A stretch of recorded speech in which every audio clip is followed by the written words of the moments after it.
Tenth दिया है कि मुद्रण की सबसे पहले तकनीकी कहाँ विकसित हुई। मुद्रण का मतलब कि कापी जो छापा जाता है, ये कापी है, इसको कापी किताब छापने की जो तकनीकी हुई थी वो कहाँ विकसित हुई थी। सबसे पहले भारत में हुई थी कि चीन में हुई थी कि अमेरिका में हुई थी, नेपाल में हुई थी। तो चीन में सबसे पहले कापी छपाई की तकनीकी विकसित हुई थी, मतलब कापी किताब को छापने की तकनीकी विकसित हुई थी। ठीक है।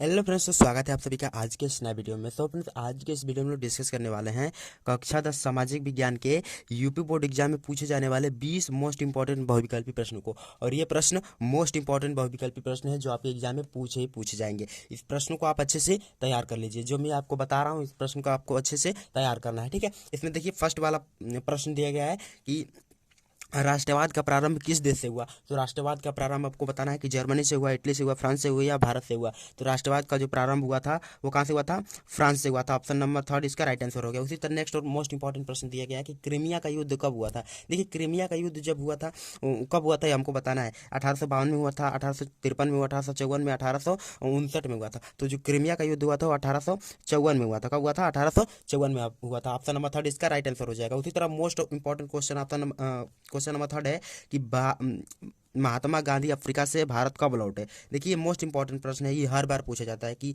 महात्मा गांधी कब अफ्रीका से भारत आए थे। 1920 में आए थे कि 1916 में आए थे कि 1945 में कि 1915 में। तो इसका राइट आंसर फोर्थ हो जाएगा, ऑप्शन नंबर फोर्थ, अर्थात 1915 में भारत में आए थे। कौन आए थे? गांधी जी। महात्मा गांधी अफ्रीका से भारत में आए थे। ठीक है। और इसी तरह मोस्ट इंपॉर्टेंट दिया गया प्रश्नों में है क्वेश्चन नंबर फोर्थ है कि सविनय अवज्ञा आंदोलन की शुरुआत कब की गई थी। तो सविनय अवज्ञा आंदोलन की शुरुआत कब की गई थी? 1920 में की गई थी कि 30 में की गई थी, 1945 में कि 1915 में। तो सविनय अवज्ञा आंदोलन की शुरुआत 1930 में की गई थी। कब की गई थी? 1930 में की गई थी।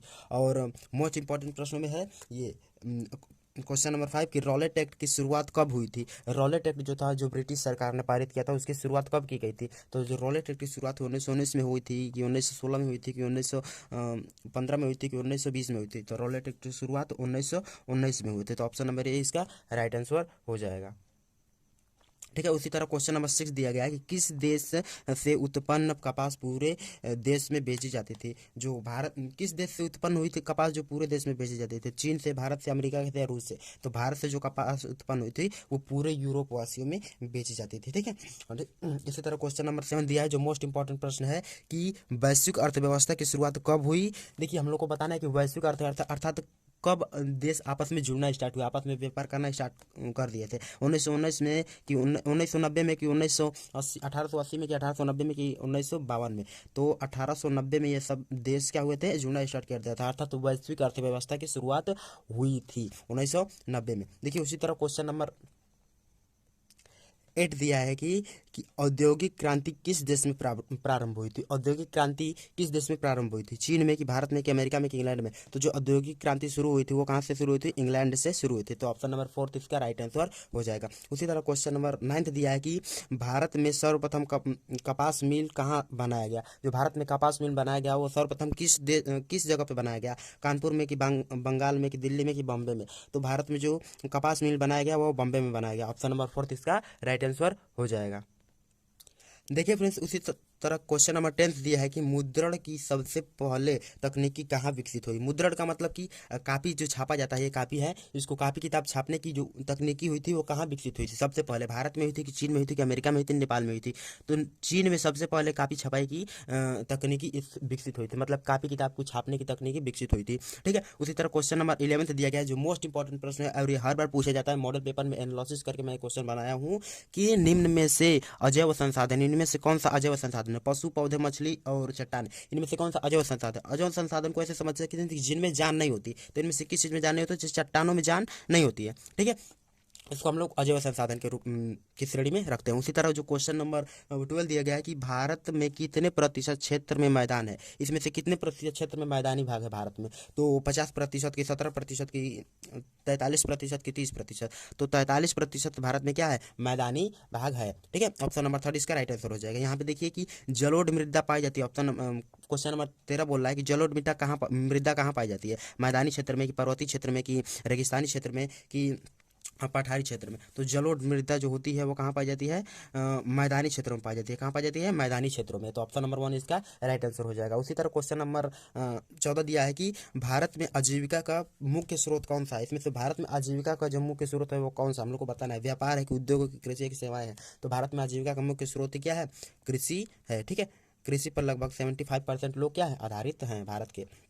और इसी तरह क्वेश्चन नंबर 15 दिया है कि निम्न में से रबी की फसल, इसमें हम लोग को रबी की फसल बताना है। मतलब कि ऐसी फसल जो गर्मी के सीजन में क्या होती है, काटी जाती है, ठंडी के सीजन में बोई जाती है और गर्मी के सीजन में काटी जाती है। क्या धान है कि गेहूं है कि गन्ना है कि बाजरा है। तो जो गेहूं है वो सर्दी के सीजन में बोई जाती है और गर्मी के सीजन में काटी जाती है, तो ये रबी की फसल हो जाएगी, गेहूं। ठीक है। उसी तरह नेक्स्ट दिया गया कि मोनाजाइट रेत में क्या पाया जाता है। इनमें से मोनाजाइट रेत में कौन सा ऐसा रेडियो एक्टिव पदार्थ पाया जाता है, यूरेनियम पाया जाता है कि कोयला पाया जाता है कि थोरियम पाया जाता है कि खनिज तेल पाया जाता है। तो मोनाजाइट रेत में क्या पाया जाता है, थोरियम पाया जाता है। ये मोस्ट इंपॉर्टेंट क्वेश्चन में से एक था। ठीक है।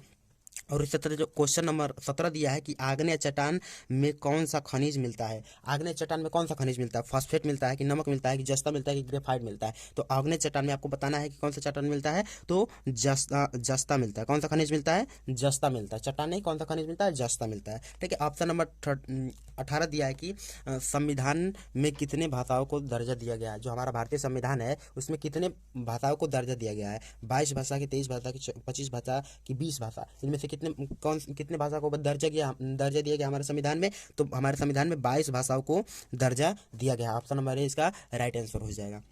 और विकास का प्रमुख घटक कौन सा है, क्वेश्चन नंबर 19 बोल रहा है कि विकास का प्रमुख घटक कौन सा, आय है कि औसत आय है कि साक्षरता दर है कि राष्ट्रीय आय है। तो विकास का जो प्रमुख घटक क्या है, आय है। मतलब आप कितना कमा लेते हैं, आपकी आय पे डिपेंड करता है विकास आपका। ठीक है। उसी तरह दिया गया क्वेश्चन नंबर 20 और इस टॉपिक का लास्ट मोस्ट इंपॉर्टेंट प्रश्न है कि नरेगा की शुरुआत कब की गई थी। तो जो नरेगा की शुरुआत कब की गई थी आपको बताना है। तो नरेगा की शुरुआत 1905 में की गई थी कि 2020 में की गई थी कि 2005 में की गई थी कि 2006 में की गई थी। तो नरेगा की जो शुरुआत की गई थी वो 2005 में की गई थी, महात्मा गांधी। फिर इसका 2006 में नाम बदल के मनरेगा बोल दिया गया। ठीक है। अब नहीं तो शुरू में इसका नाम नरेगा ही था। तो मैं आशा करता हूँ कि आज के सामाजिक विज्ञान के आपको 20 क्वेश्चन पूरे समझ में आए होंगे। यदि इसके बावजूद आपको कोई डाउट हो तो कमेंट में पूछ लीजिए। मिलते हैं अगले वीडियो में। धन्यवाद। जय हिंद।